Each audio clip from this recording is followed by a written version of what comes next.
नमस्कार मित्र आणि मैत्रिणी, वेलकम टू माय चॅनल. तुला जपणार आहे आजच्या भागामध्ये मी राहते रूममध्ये आल्यानंतर म्हणते, आई साहेब तुम्ही कितीही काळ्या कांड्या जरी केल्या तर मला जे साबित करायचं आहे, सत्य समोर आणायचं आहे ते मी करून राहणारच. आता कोणाचं मी काहीही ऐकणार नाही, अथर्वंचा सुद्धा नाही. तोपर्यंत अथर्व मागून येतो. मीरा, असं कसं विचार करू शकतेस तू? मी तुझ्याबरोबरच आहे, कारण की त्या मंजिरीचा खरा चेहरा तू एकटीने नाही समोर आणायचा, मी सुद्धा तुझ्यासोबत आहे. तो पण मीरा पटकन त्याला मिठी मारते. म्हणते, अथर्व तुमच्याकडून मला हीच अपेक्षा होती की आत्तापर्यंत मी एकटी जी काही लढाई लढत होते ती आता तुमच्यासमोर, कारण की आपल्या घराला जर वाचवायचं जर असेल तर आपल्या दोघांना एकत्र येणं हे भागच आहे. तोपर्यंत अथर्व म्हणतो की तू आत्तापर्यंत जे काही बोलत होतीस नाही ते सगळं काही खरं होतं, मीच तुझ्यावरती विश्वास ठेवला नाही. तोपर्यंत मीरा म्हणते, जाऊ द्याल वेदाचे बाबा, आता उशिरा का होईना पण तुम्हाला तिचं काही सत्य कळालं आहे ना, बास, ह्याच्या पलीकडे मला काहीही नको. असं काही बोलल्यानंतर न तोपर्यंत दोघीजणी बोलत असताना दुसरीकडे मंजिरी ते विचार करत असते. जे काय बाहेर झालेलं असतं माया येते. माया म्हणते, मॅडम तुम्हाला माहिती आहे का, माझी सासू आणि ती मीरा मध्ये काहीही शतरंज चाललेलं नाही, तसं काही वाटलं तर मी तुम्हाला नक्कीच येऊन सांगते. तोपर्यंत नर्मदा असं म्हणजे माया असं काही बोलल्यानंतर न मंजिरी म्हणते, अगं त्या कशाला आता काळ्या कांड्या करतील, कारण की तुझ्या सासूच्या नावावरती तर प्रॉपर्टी भेटलेली आहे. पैसा पाण्यासाठीच ती आतापर्यंत एवढे काही करत होती ना, ते सगळं काही भेटलं आहे, आता कशाला काय करेल. आणि ते सगळं काही झालं आहे ते आत्ताचे सगळे प्रॉपर्टी पेपरमुळं. मायाच्या तोंडून पटकन निघतं की भोगा तुमच्या कर्माची फळं, असं काही मंजिरीला माया बोलते. मंजिरी पटकन मायासमोर येते. काय ग माया, तू नक्की माझ्याकडून आहे का तुझ्या सासूकडून, मीराकडून?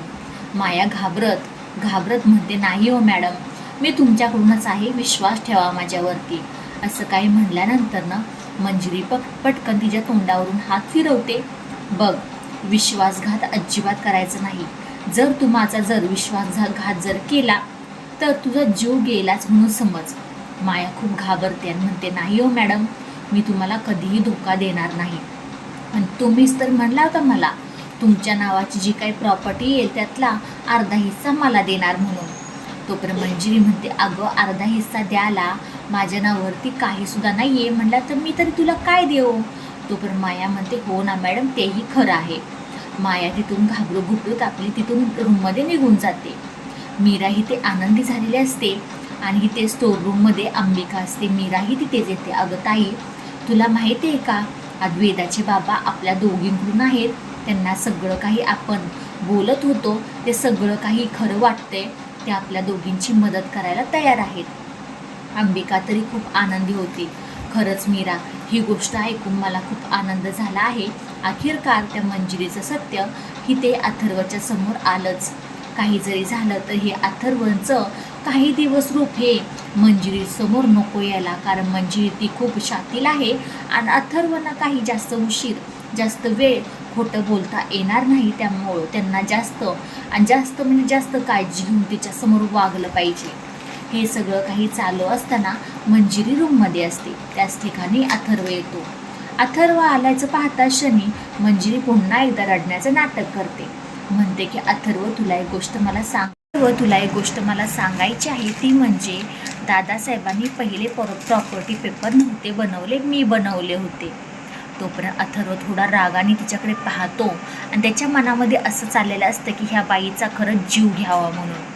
तोपर्यंत अथर्व म्हणतो, पण आई तू का असं केलंस, का ते प्रॉपर्टी पेपर तू नकली बनवले होतेस? अरे आपल्या घरासाठी म्हणजे कोणता ह्याच्यामध्ये फायदा होता आपल्या घराचा? अरे ती नर्मदा आहे ना, ती प्रॉपर्टीसाठी किती भांडण तंडण करत होती, घरात किती वाद चालू होता आपल्या, तुला माहिती आहे ना. हे सगळं चालू असताना अथर्व म्हणतो, हो आई, बरोबर आहे, तू जे काही आत्तापर्यंत करत आली आहे ना ते कधीही चुकीचं करणार नाही, माझा एवढा विश्वास आहे तुझ्यावरती. असं काही बोलल्यानंतर अथर्व मंजिरीकडं पाहतच राहतो.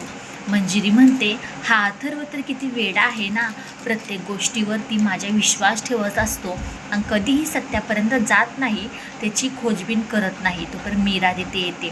मीराला अथर्व म्हणतो, काय गं मीरा, तू माझ्या आईबद्दल काही बोलत होतीस, ते सगळं काही खोटं आहे.